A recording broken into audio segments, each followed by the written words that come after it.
Hey, what's up guys, Will here for GSM Arena.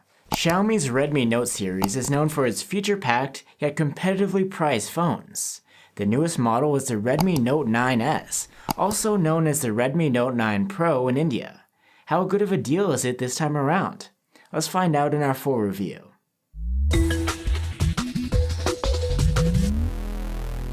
Looks-wise, the Note 9S is quite familiar. It's made from Gorilla Glass with sleek, trendy curves and a flashy paint job. The frame is made of plastic, but besides that, the phone still feels premium. I like the frame's matte finish, which adds a bit of grip. The device's large size does make it a bit unwieldy though.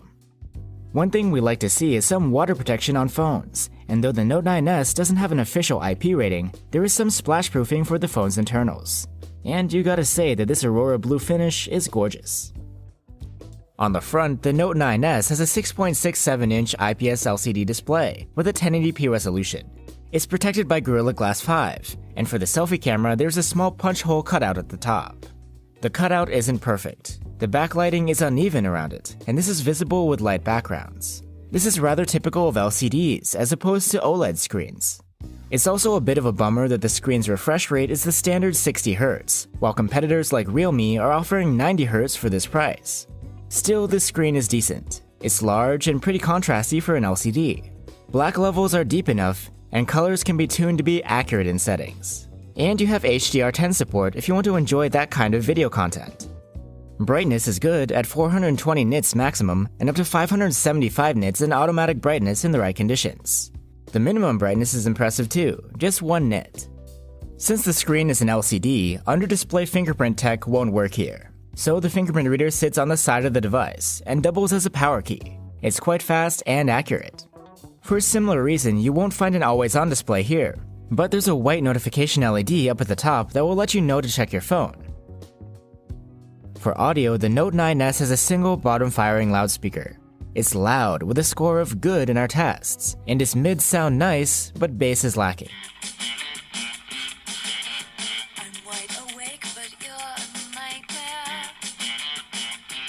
Unlike many trendy smartphones, the Note 9S has a 3.5mm jack for headphones, and we're glad. And it's also nice to see expandable storage here, on top of the 64 or 128 gigs built in. The phone's interface is Xiaomi's MIUI 11 over Android 10. It's pretty familiar, though a bit more minimalistic compared to previous versions of MIUI. Multimedia is handled by the proprietary gallery, music, and video apps. You also have FM radio support if you don't want to get your media through streaming. In some markets, the pre-installed applications by Xiaomi will show ads. On our global version, this is rare, but you can see one from time to time. One special feature is that since the Note 9S has an IR blaster, you can use the phone as a remote to control certain appliances. At the heart of the Note 9S is the Snapdragon 720G chipset. This is quite a new chip, and it provides some of the best performance you can get outside of the flagship line. Benchmark performance is excellent, only just falling short of Huawei's Kirin 810. Regular tasks feel fast and hiccup-free, and so does the gaming experience. You'll be able to game for quite a while too, or anything else you want to do, thanks to the Note 9S's huge 5000 mAh battery. The phone scored an outstanding endurance rating of 127 hours in our battery life tests, among the best we've seen lately. Xiaomi ships a 22.5-watt universal fast charger in the box, even though the phone only supports 18 watts. The battery is large enough that even this is only able to charge the phone from 0 to 37% in half an hour. Now let's talk cameras. The Redmi Note 9S has a quad camera setup on the back, which is the same as the Redmi Note 8T. There's a 48-megapixel main cam with a quad Bayer filter, an 8-megapixel ultra-wide camera, a 5-megapixel macro cam, and a 2-megapixel depth sensor. The main cam churns out photos in 12-megapixel resolution, and in daylight these come out good. There's low noise, great contrast, and mostly true-to-life colors. Dynamic range is pretty wide too. The resolve detail is just okay though, nothing impressive. There is a standalone 48-megapixel mode, but these seem to be upscaled from the 12-megapixel images and then heavily sharpened. There are no benefits in shooting this way as far as I can see. Portraits are taken with the main cam together with the depth sensor. These require a lot of light, but if you have good conditions, these come out nice. They're detailed, with decent subject separation. Since there's no telephoto cam, the 2x toggle on the viewfinder will just get you a digitally zoomed photo which lacks detail. The 8MP ultra-wide cam snaps very good photos for its class. There's good detail, great contrast, and wide dynamic range. Overall, we're happy with these results. We were also pleasantly surprised by the 5MP macro cam. It shoots great close-ups with nice detail and little noise. The autofocus helps to make sure they come out sharp too. Our only complaint is that the colors don't really pop. At night, the main camera shoots good photos, with an excellent amount of detail, well-controlled noise, and excellent color saturation. They are a bit dark and underexposed though.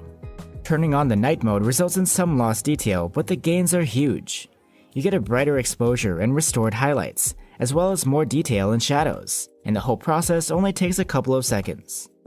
In contrast, the night photos from the ultra-wide-angle camera are barely usable. They're lacking in detail, pretty dark and noisy, and there's no night mode available on this cam. Selfies are taken with a 16MP front-facing cam, and these are good, with decent dynamic range, and nice colors and contrast. They aren't the sharpest around though. You can take selfie portraits, and these offer competent subject isolation, and the background blur is convincing. The Redmi Note 9S can record video in up to 4K at 30fps with the main camera. These 4K videos have great colors, contrast, and dynamic range, and there's almost no noise. The detail level is just average though. For some reason, you can only shoot through the ultra-wide cam in 1080p resolution. We like the quality though. These are sharp, with good colors and contrast. Electronic stabilization is available on either camera if you enable it, but only when recording in 1080p. It does a great job of smoothing things out at the expense of a small loss in the field of view. So that's the Redmi Note 9S, aka the Indian Redmi Note 9 Pro. It has a beautiful, splash-proof glass build, a large LCD screen, awesome battery life, great chipset performance, and good photo and video quality, all for around 250 euros. Just keep in mind that at this price point there are some competitors that can offer things this phone can't. If you're looking for a 90Hz display or faster charging, you could check out the Realme 6. Or if you want an AMOLED, you could take a look at the Samsung Galaxy A51. But all things considered, the Redmi Note 9S is among the best value phones you can get, and deserves a recommendation. Thanks for watching guys, stay safe and see you on the next one.